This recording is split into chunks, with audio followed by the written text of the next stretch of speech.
Buenos días, hermanos y hermanas. Un caluroso y fraternal abrazo para cada uno de ustedes. Esperando que todos estemos bien, damos gracias a Dios una vez más por estar reunidos de esta forma virtual, esta forma digital. Pero la iglesia sigue caminando, la iglesia continúa avanzando y damos gracias a Dios por ello. Vamos a tener un tiempo en este día de alabanza, de adoración. Así que yo le invito a que usted prepare su corazón, prepare su mente, su entendimiento para poder estar en este tiempo. Una adoración, una alabanza personal a nuestro Dios, Dios grande y poderoso, por lo que Él es, por lo que Él representa. Dios que se despojó de su Hijo para el sacrificio, para librarnos de la esclavitud del pecado, como veíamos el domingo anterior. Adorar y glorificar a Cristo, un Cristo obediente hasta la muerte y muerte de cruz. Veíamos el domingo que Cristo mismo decía: aquí estoy, Dios, que no se haga mi voluntad, sino que se haga la tuya. La obediencia a Cristo, y por medio de esta obediencia y hasta la muerte de cruz, por el derramamiento de su sangre y la entrega de su cuerpo por el pecado del hombre. Damos gracias a Dios por eso y al Espíritu Santo en esta mañana. El Espíritu Santo que nos revele, que nos instruya a cada uno de nosotros en nuestros corazones. Así que vamos a orar en esta mañana. Yo le invito a que usted tenga una actitud de reverencia ante el Señor en esta mañana, sabiendo que también hay hermanos que están mirando esto. Así que la iglesia, como yo decía, continúa. Padre, en esta mañana queremos darte las gracias, exaltar y glorificar el nombre de Jesucristo, nuestro Señor, Hijo de Dios que quita el pecado del mundo. Gracias, Dios, por despojarte de tu Hijo, tu único Hijo, para venir en sacrificio por los pecados del hombre. Gracias, Jesús, por tu obediencia. Alabamos y glorificamos también al Espíritu Santo que está en nosotros, el igual que llegó. No nos dejaste solo, Jesús, sino que mandaste y enviaste uno igual que mora en nuestro interior. Gracias, Espíritu Santo, porque tú también nos corriges, nos ayuda, nos da fuerza, nos da el ánimo para continuar adelante. Gracias te damos en el nombre de Jesús. Amén. Bueno, vamos a continuar en una serie de estudios y de análisis de meditación. Hace 2 domingos estuvimos viendo y terminando, ¿cierto?, la carta de Pablo a los hermanos filipenses, a la iglesia de Filipo que estaba ahí y que fue fundada por Pablo en su segundo viaje misionero, como lo podemos ver en Hechos capítulo 16. Y veíamos que esta iglesia, estos hermanos que estaban ahí en Filipo, nos dimos cuenta que el mensaje de Pablo era un mensaje de agradecimiento por lo dadivoso que eran nuestros hermanos. Él daba acciones de gracias por ellos, porque le sostenían, le ayudaban, le mandaban las ofrendas. Le mandaban ofrendas que Pablo decía, me sobra. Aunque Pablo también tenía esa actitud muy clara en que en la abundancia y en la escasez, su única fortaleza era Cristo. Él sabía vivir en abundancia, sabía vivir en escasez, porque su fortaleza estaba en Cristo. Estas enseñanzas que pudimos captar de la carta de Pablo a los hermanos ahí en Filipo, en cierta forma un modelo de hermanos dadivosos, serviciales, y eso Pablo lo agradecía. Como también nos conversaron el resumen del nuestro hermano Pastor Nelson, que era interesante la actitud de los filipenses en la advertencia que le hacía Pablo también a enseñanzas que estaban siendo entregadas y que estaban equivocadas. Les invito a que estudiemos, meditemos con la base que se puede presentar en estos días domingos, que usted medite y estudie más profundo la palabra del Señor ahí en su cuarto, en su casa. Ahora vamos a comenzar el análisis, la meditación y el estudio de otra carta de Pablo, una carta a los hermanos que estaban ahí en Colosas, esa ciudad de Asia Menor, por ahí,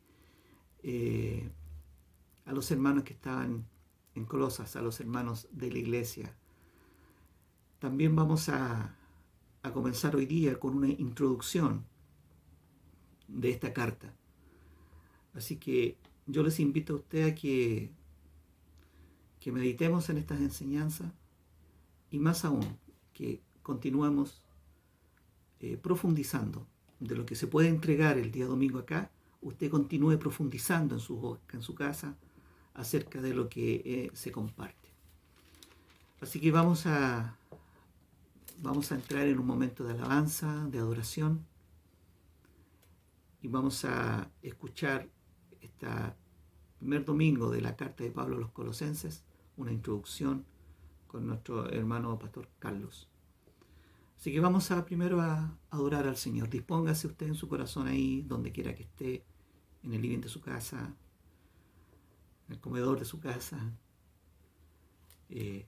Una adoración a Dios, alabanza, porque Él se lo merece, porque Él es digno de toda nuestra alabanza. Así que pasemos un momento de adoración y alabanza.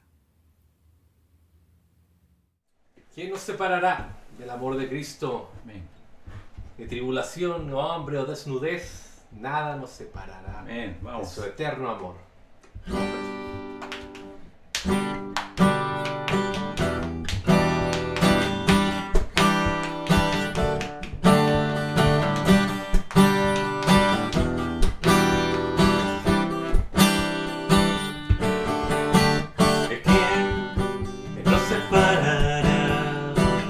Del amor de Cristo, ¿quién nos alejará del amor de nuestro Dios?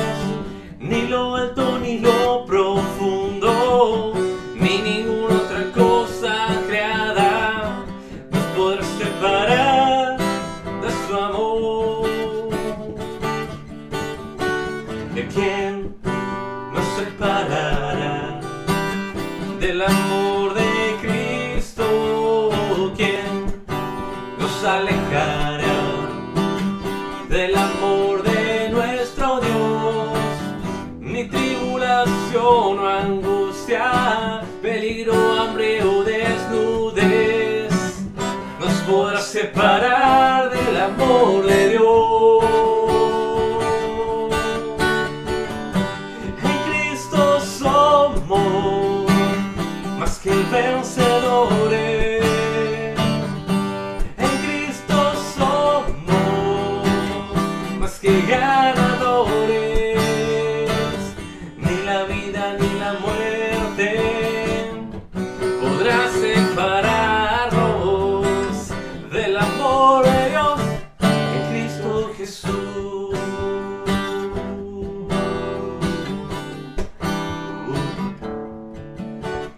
¿Quién nos separará del amor de Cristo? ¿Quién nos alejará del amor de nuestro Dios? Ni lo alto ni lo profundo, ni ninguna otra cosa creada nos podrá separar de su amor. ¿Quién? ¿Quién nos separará del amor de Cristo? ¿Quién nos alejará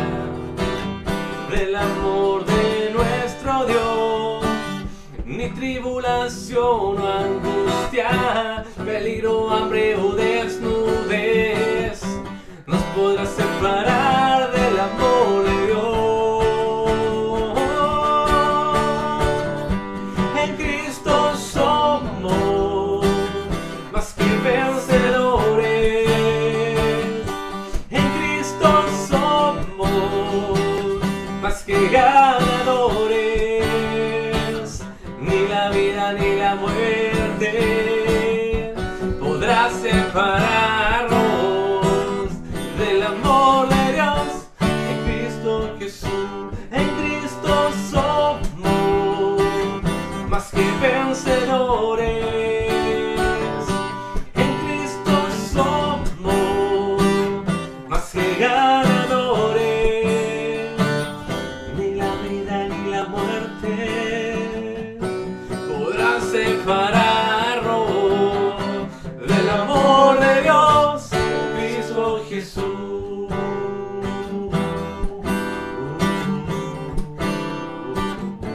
En Cristo Jesús.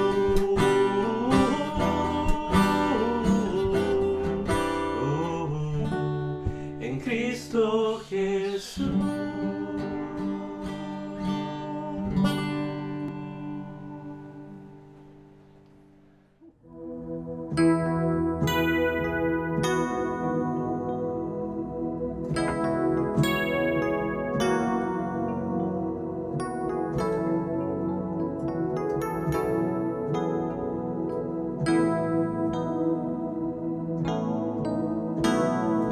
Damos honor a ti, damos honor a ti, creador de vida, eres tú. Damos honor a ti, damos honor a ti, porque no hay otro Dios como tú. Damos honor a ti, damos honor a ti, creador de vida, eres tú. Damos honor a ti,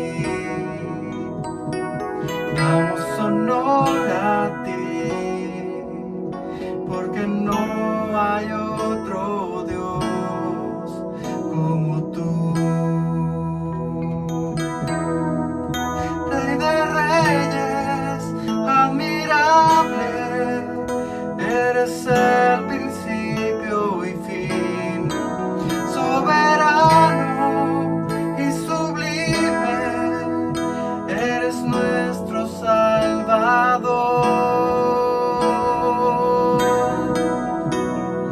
Damos honor a ti, damos honor a ti, porque no hay otro Dios como tú.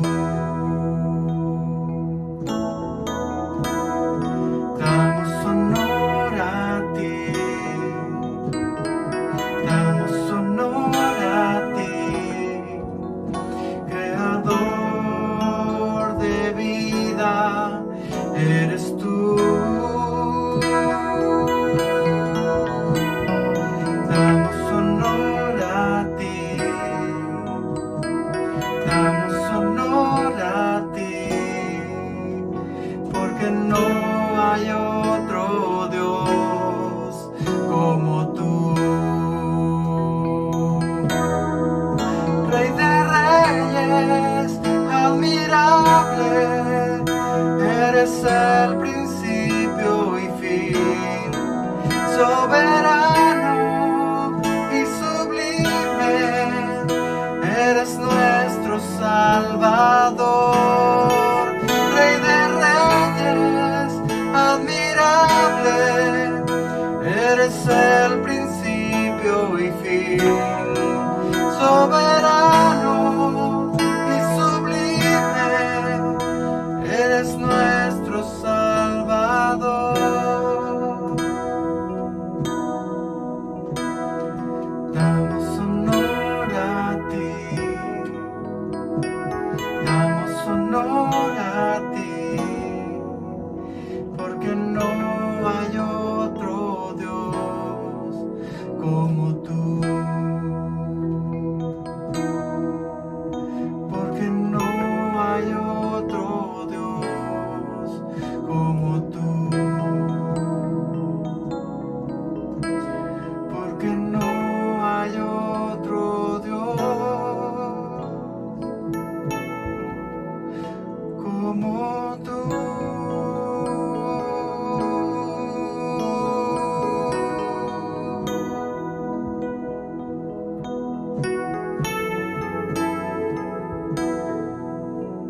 acércame a ti, Señor.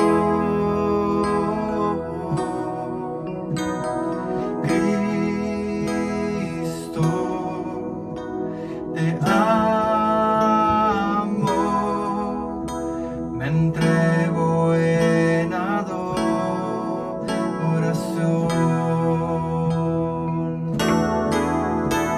Levantaré mi voz en adoración, mi corazón dirá tu corazón, palabras de verdad que quieres escuchar, son solo para ti, Señor.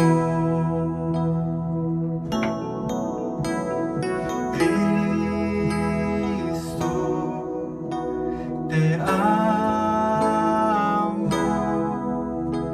acércame a ti, Señor.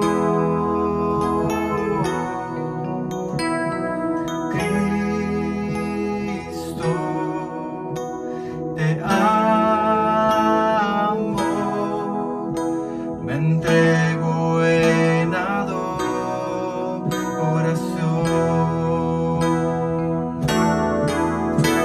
Levantaré mi voz y en adoración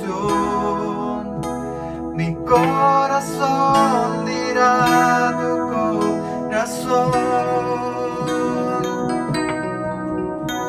palabras de verdad que quieres escuchar, son solo para ti, Señor. Levantaré mi voz y en adoración mi corazón dirá tu corazón, palabras de verdad que quieres escuchar, son solo para ti, Señor.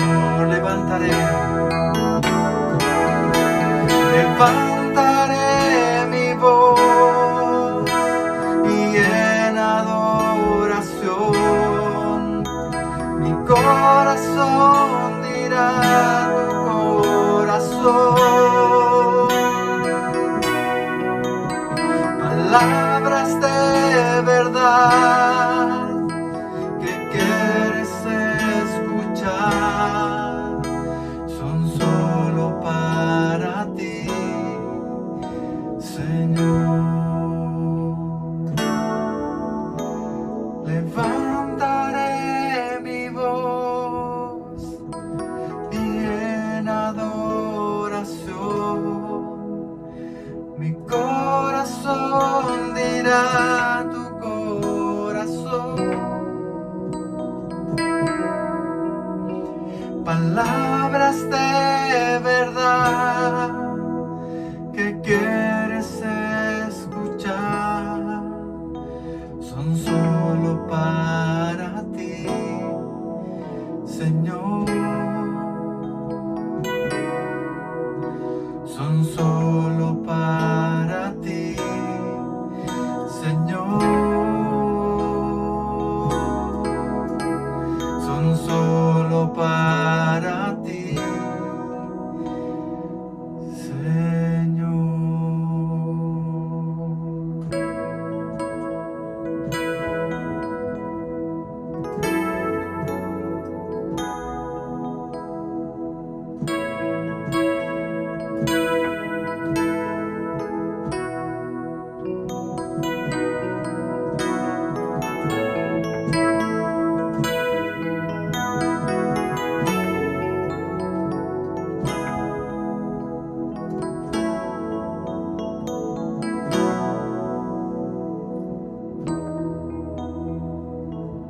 Gracias, Señor. Gracias, Señor. Te hemos adorado en esta mañana y rendimos a ti toda la adoración, toda la exaltación, porque tú eres Dios, tú eres nuestro Rey y nuestro Señor. Te amamos, Jesús. Amén. Muy buenos días, hermanos y hermanas. En esta mañana quiero bendecir al Señor, dar gracias por poder dirigirme a ustedes para compartir la palabra del Señor. Y hoy vamos a comenzar entonces un estudio de la carta de Pablo a los Colosenses. Y lo primero que obviamente hay que decir al respecto es de que esta carta la escribió Pablo junto con Timoteo. Como dice en la introducción, en el saludo, dice: Pablo, apóstol de Jesucristo, por la verdad, por la voluntad de Dios, y el hermano Timoteo, a los santos y fieles en Cristo que están en Colosas. Gracia y paz sean a vosotros de Dios, nuestro Padre, y del Señor Jesucristo. Así que, según este saludo, Pablo sería, junto con Timoteo, el escritor de esta carta. En realidad, lo que la gran mayoría supone es de que Timoteo escribió la carta y Pablo, en el fondo, le dictó. O sea, Timoteo era como el secretario, en ese sentido, de Pablo, el que se encargaba de escribir, mientras Pablo le iba dictando la carta. Y lo que sí aparece al final de la carta, que Pablo dice esta salutación, o sea, el saludo final, dice, es de mi puño y letra, o sea, es escrito por Pablo. Aunque la carta entonces fue escrita probablemente por Timoteo, sí los saludos fueron escritos de puño y letra, como dije, de Pablo. Ahora, hoy vamos entonces a hacer una introducción al libro, y yo lo definiría, si podemos hacer la comparación, lo que se pretende con esta introducción es un poco abrir, ¿verdad?, el apetito, por así llamarle, a querer que cada uno entonces esté interesado en el contenido y en el estudio, y también se interese en revisar, ¿verdad?, esta carta tan especial. Pablo, entonces, para darle contexto, decimos que Pablo, al igual que en las cartas a los Efesios, a los Filipenses y también la carta de Filemón, son escritas desde su encarcelamiento en Roma. O sea, Pablo está prisionero en Roma, como lo podemos leer también en el libro de los Hechos, cuando Lucas relata y dice de que Pablo permaneció, al final del libro de los Hechos, Lucas dice que Pablo permaneció 2 años en una casa arrendada en Roma, esperando obviamente el juicio, el dictamen, en este caso del emperador. Y durante ese periodo de tiempo, entonces él recibía a los hermanos que venían a verle y también a apoyarle, como ya se conversó también en el estudio a Filipenses. Y en ese tiempo entonces escribió estas 4 cartas, que son conocidas como las cartas precisamente de la prisión, o las cartas de la cárcel. Pablo está preso, entonces está detenido ahí en Roma, porque él había apelado, ¿verdad?, por causa de todos los incidentes que había tenido con los judíos que lo acusaban delante de diferentes autoridades, y finalmente entonces, compareciendo Pablo ante el tribunal de uno de estos, Festo o Agripa, ¿verdad?, apela al tribunal superior, por así llamarlo, que sería como apelar a la Corte Suprema aquí en Chile, ¿verdad? Entonces él apela a César, para que César, o sea, el emperador, juzgue su causa. Y era una causa entre judíos y Pablo, entre los judíos y Pablo. O sea, no era una causa llevada por los romanos. Pero él entonces, como dije, apela a esa sanción mayor. Y por eso, entonces hace todo ese viaje a Roma y está aquí esperando el dictamen. Y durante, como dije, este tiempo entonces él se dedica a escribir, porque obviamente también le están llegando noticias de las diferentes iglesias. Colosas era una congregación y una ciudad, era una ciudad donde había obviamente una congregación cristiana, pero era una ciudad que estaba ubicada en el valle del río Lico, en Asia Menor, muy cercana entonces a todas las otras iglesias, sobre todo las que se mencionan en Apocalipsis, los primeros capítulos, en el mensaje a las 7 iglesias.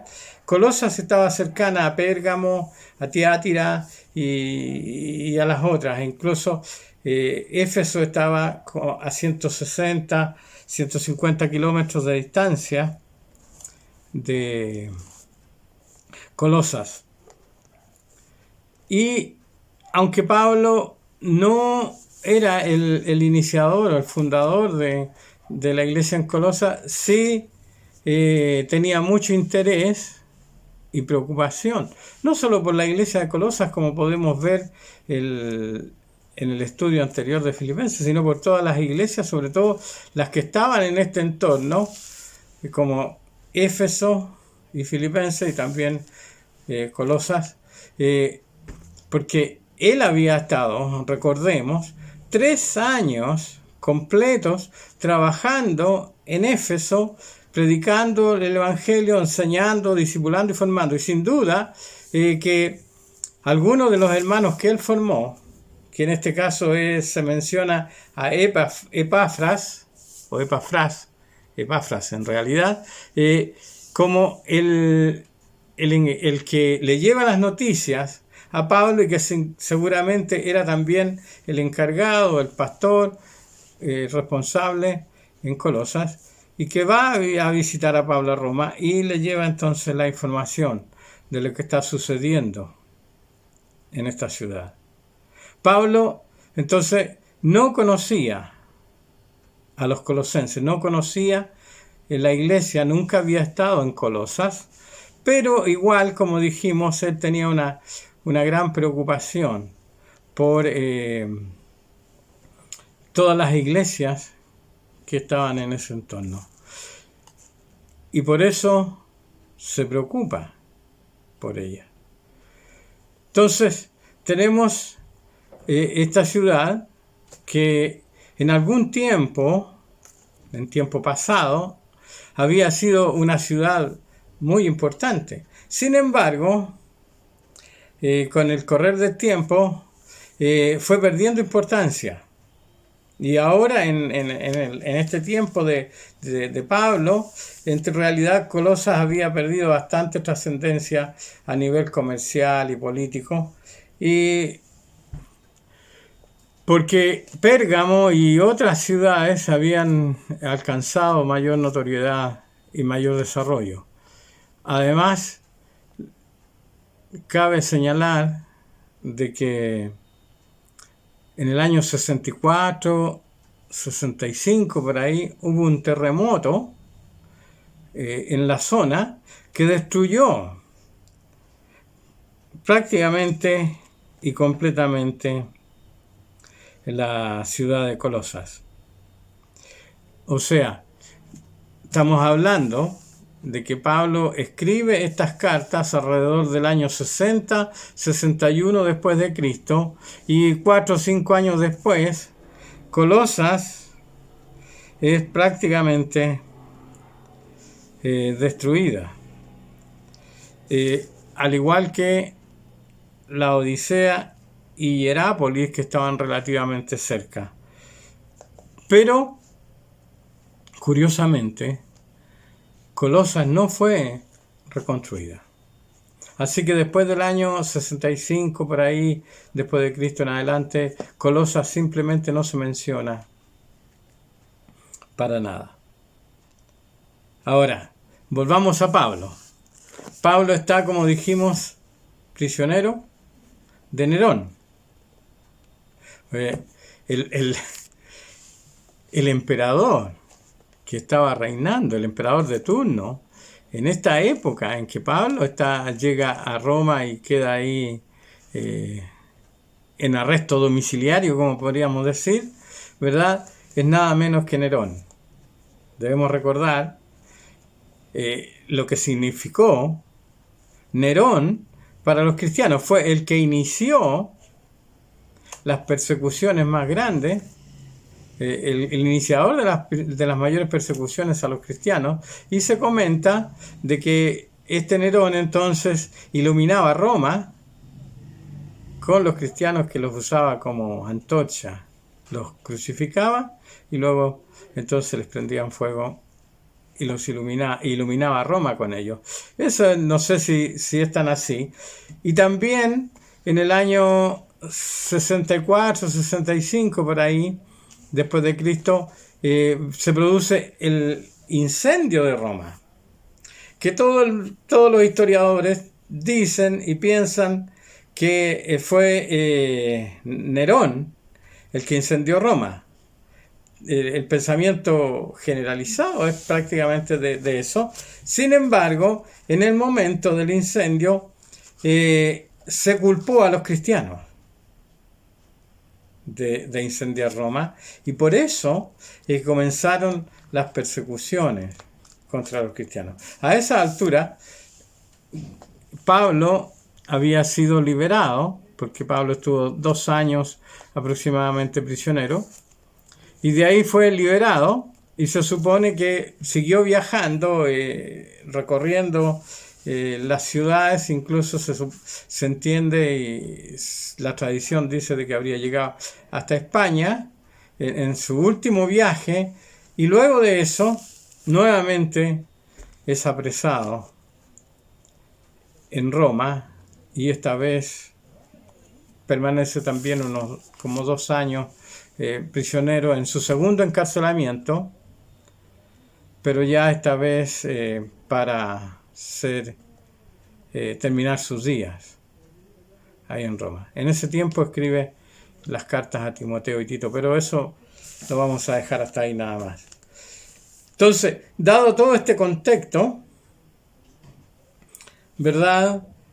Pablo está preocupado, como decíamos, por la situación en Colosas, lo mismo que lo estuvo por la situación en Filipos y también en Éfeso, a los cuales les escribió sus respectivas cartas. Ahora, Pablo entonces, junto con Timoteo, deciden, a través de Tíquico, que se menciona en el libro, mandar estas cartas, y también se menciona Onésimo, porque la otra carta que es enviada también es precisamente a Filemón. Eso lo vamos a ver en su momento, pero entonces Tíquico y Onésimo son los comisionados para llevar estas cartas de parte de Pablo y Timoteo a Colosas, porque Filemón, a quien también Pablo le escribe su carta, era el habitante de Colosas y era miembro, obviamente, de la congregación en Colosas. Ahora veamos una pequeña visualización de lo que podemos encontrar en este libro. Lo primero que quiero decir entonces es que debemos recordar también de que a estas alturas del cristianismo, todavía no existen escritos como los evangelios, por ejemplo.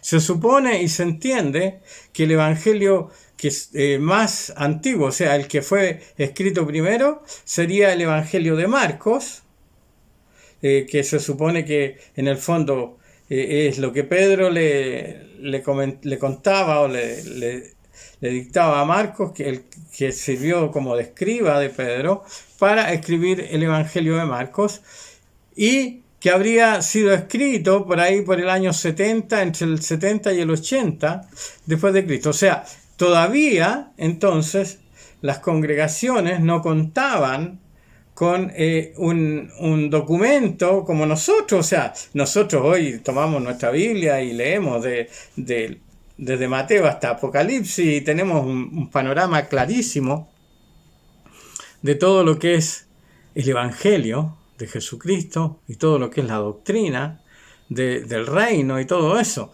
Pero los hermanos en esa época no tenían esa facilidad.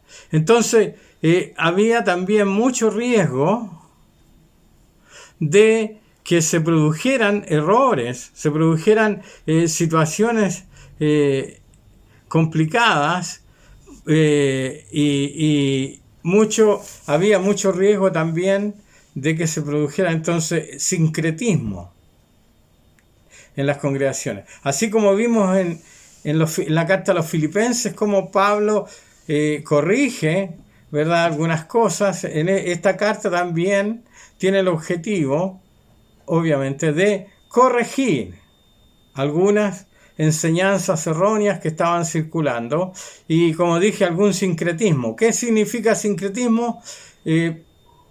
Por si acaso, para los que no lo saben, es una mezcla, ¿verdad? Se empieza a producir esta infiltración, por así decirlo, de costumbres y de creencias que son foráneas, en este caso al cristianismo, que vienen de otras religiones o de otras culturas, pero se empiezan a introducir y se empiezan a practicar o a aceptar como parte de la doctrina cristiana. Entonces, el riesgo era precisamente ese, porque, como dije, al no haber documentos escritos que establecieran claramente lo que era ser cristiano y lo que era la doctrina cristiana, porque todo era transmitido básicamente por vía oral.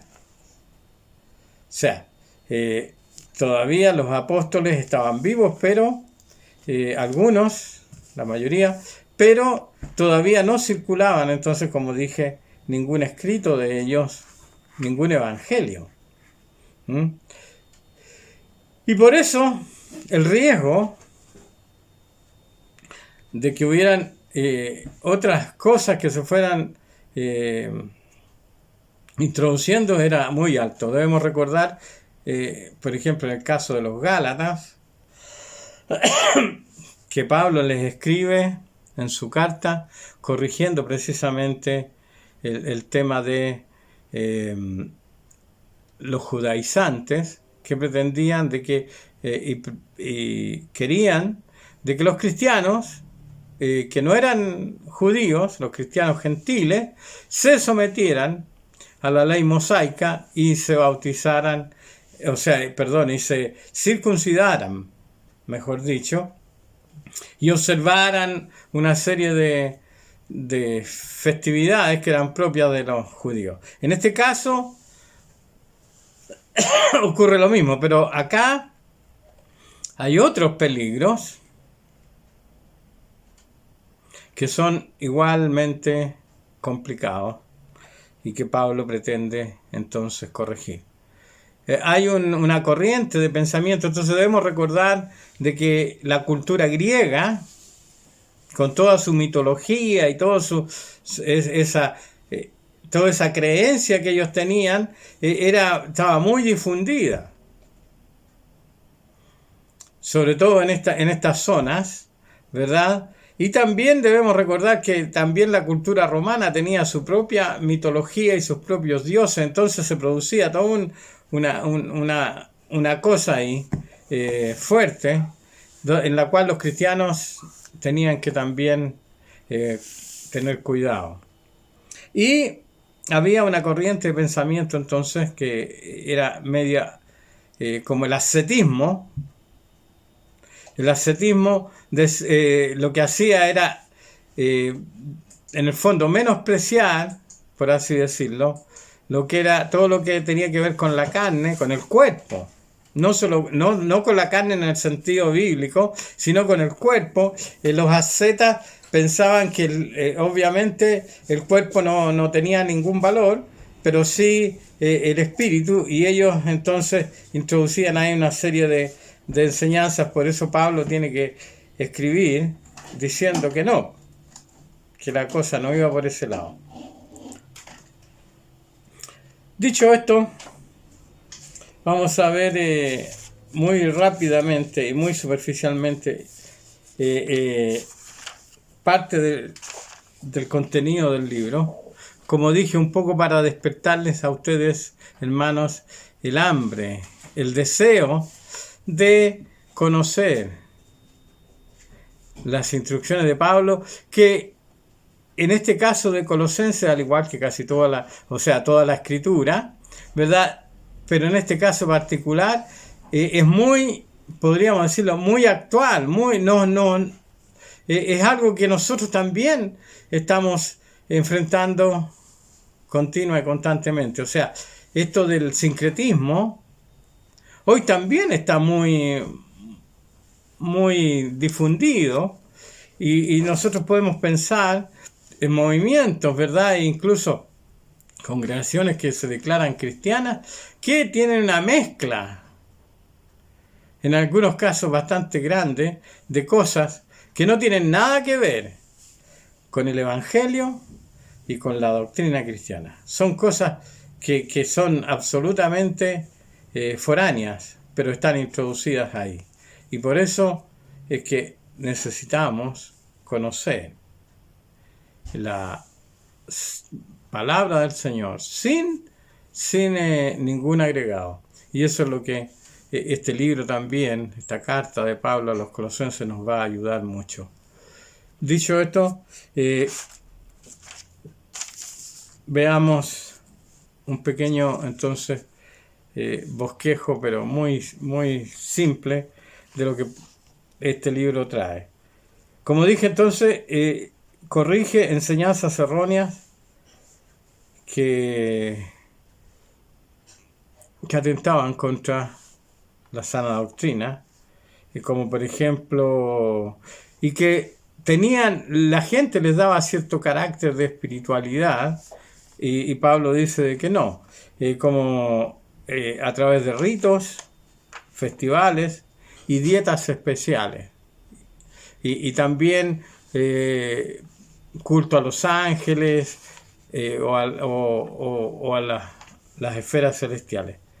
Este libro entonces, en el capítulo 1, ¿verdad? Luego de los saludos de rigor, donde Pablo entonces expresa su afecto y cariño por los colosenses, y donde también entonces dice de que ora por ellos, ¿verdad?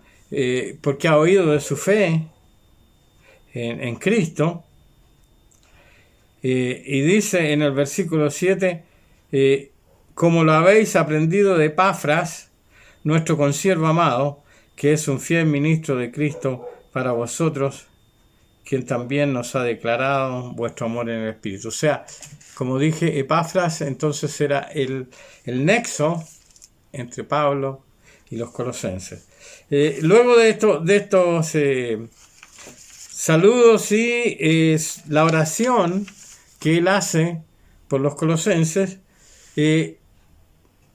Pablo exalta la persona de Jesucristo y la presenta entonces en el resto del capítulo 1 como el centro de todo. O sea, Cristo es, como comienza diciendo en el versículo 15, la imagen del Dios invisible, el primogénito de toda la creación. O sea, aquí Pablo eleva y presenta un Cristo que es todo suficiente, por así decirlo, que es no solamente el Redentor, sino el gestionador, el gestor de todo lo que existe y que es la cabeza de la iglesia. A diferencia de la carta a los Filipenses, donde Pablo entonces habla de la humillación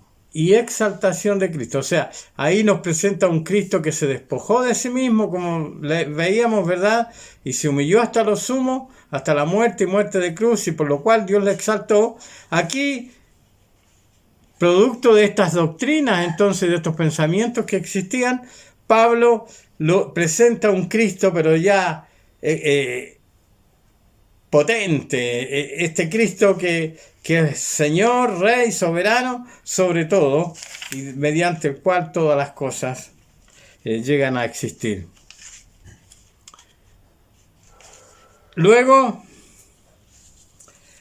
como decíamos, habla entonces contra el ascetismo y estas prácticas entonces que se estaban introduciendo, y por eso él dice de que nadie, dice, les engañe por medio de filosofías según las tradiciones de los hombres. Y luego habla de que también nadie, dice, les juzgue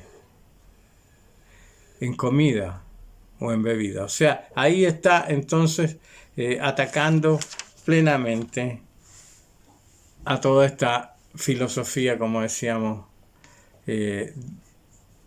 griega en cierta medida. Y después de eso, y al final, él habla entonces exhorta a los colosenses a poner su mirada en las cosas de arriba, en las cosas que vienen de lo alto, donde está Cristo, dice, sentado a la diestra de Dios, ¿verdad? Y dice de que la vida del cristiano está ahí, escondida con Cristo. Y luego, en el capítulo 4, al final, instruye acerca de cómo debe ser el vivir cristiano.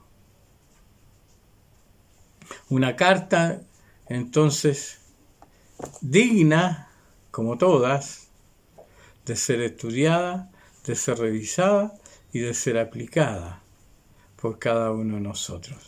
Espero también, como dije al principio, con esta pequeña introducción, con este pequeño pantallazo y vistazo de lo que, no solamente de lo que es la carta, sino del entorno, de verdad, en el cual Pablo escribe y se desarrolla esta carta, despertar en ustedes el interés.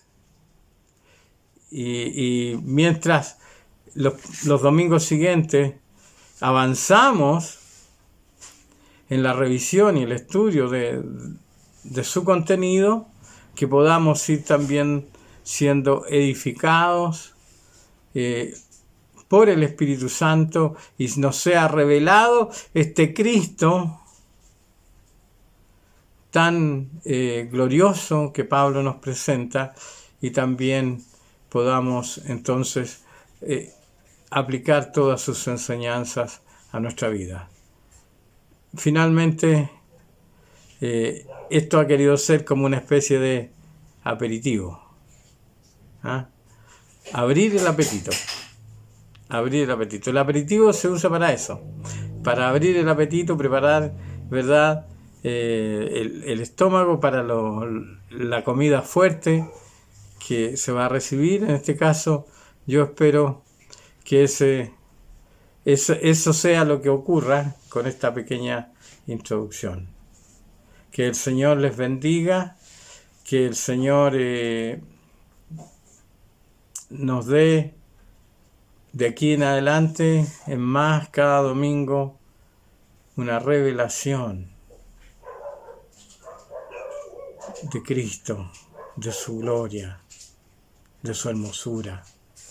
y ponga en nosotros el deseo y el anhelo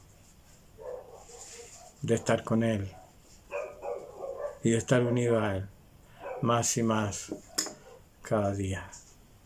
Un abrazo y bendiciones para cada uno. Oremos.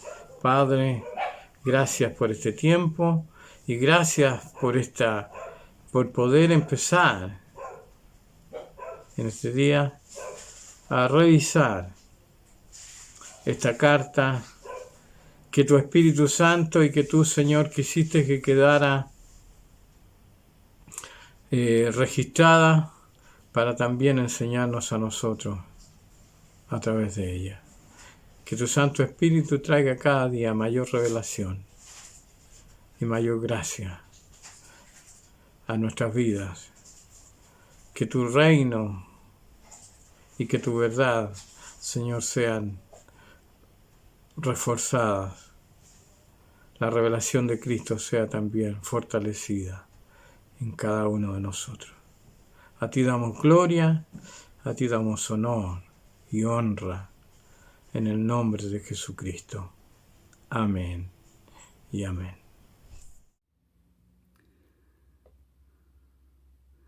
Damos gracias por este tiempo, por comenzar este nuevo estudio de este libro a los hermanos de Colosas. Les quiero animar, les quiero incentivar y pensar en lo que Pablo, en relación al estudio que vamos a comenzar, lo que Pablo le mencionaba a Timoteo, y es vigente para hoy día nosotros también. La Escritura dice: toda Escritura está inspirada por Dios y es útil para enseñar y reprender, para corregir y educar en una vida de rectitud, para que el hombre de Dios esté capacitado y completamente preparado para hacer toda clase de bien. Con esta palabra que nos dice la Escritura, es inspirada por Dios y es útil, o sea, sirve, es útil. ¿Para qué? Para enseñarnos a mi vida, enseñarnos nuestra vida, enseñarnos a vivir en nuestra familia, con nuestros amigos, con nuestros hermanos, en comunidad como iglesia, para enseñarnos a todo eso. Nos reprende, nos dice: por aquí, esto no está bien, ¿cierto? Nos corrige amorosamente, ¿cierto? Nos corrige y nos educa, nos va educando, ¿cierto? Y nos educa para llevar una vida como Dios desea que nosotros la llevemos, de rectitud. Y nos capacita para que cada uno de nosotros esté preparado para hacer toda clase de bien. Entonces, teniendo estos versículos, damos gracias por la introducción que tuvimos hoy, y ya el próximo domingo comenzaremos a desmenuzar capítulo, párrafo por párrafo, lo que Pablo en esta carta les quiere decir a nuestros hermanos que estaban en Colosas. Así que yo les invito a leer esta carta y después escuchar lo que se va a exponer el día domingo. Damos gracias al Señor por ello. Y siempre la invitación de poder conectarnos en forma virtual, en las iglesias en casa. Algunas se hacen cada 15 días, otras están momentáneamente, tal vez también por 15 días. Por ejemplo, en mi caso era toda la semana, ahora la pusimos por 15 días, pero es importante que nos reunamos en forma virtual en la iglesia en casa. Así que les invito y les animo a que nos conectemos para por lo menos vernos en la pantalla. Así que damos gracias al Señor por este tiempo. Padre, gracias. Gracias porque podemos meditar y reflexionar acerca de estas cartas de Pablo en la vez anterior a los hermanos en Filipo y esta carta ahora a los hermanos en Colosas. Padre, danos entendimiento, abre nuestro entendimiento para poder comprender y llevar a la práctica en nuestra vida lo que tú deseas enseñarnos por medio de estos consejos de la Escritura. Señor, te damos la honra y la gloria en este día, una bendición para cada uno de mis hermanos y hermanas, para cada familia, para cada varón, para cada mujer, para cada esposa, las mamás, los hijos, una bendición para cada uno de ellos, una bendición para nuestras hermanas de tercera edad, para las viudas, una bendición para el cuerpo de Cristo en esta mañana. Te damos las gracias, todo el honor y toda la honra y la gloria sea para usted, Padre, para ti, Jesús, para ti, Espíritu Santo. Gracias, en el nombre de Jesús hemos hecho todo esto. Amén. Hermanos, una buena semana, que Dios les bendiga y nos estamos viendo. Hasta pronto.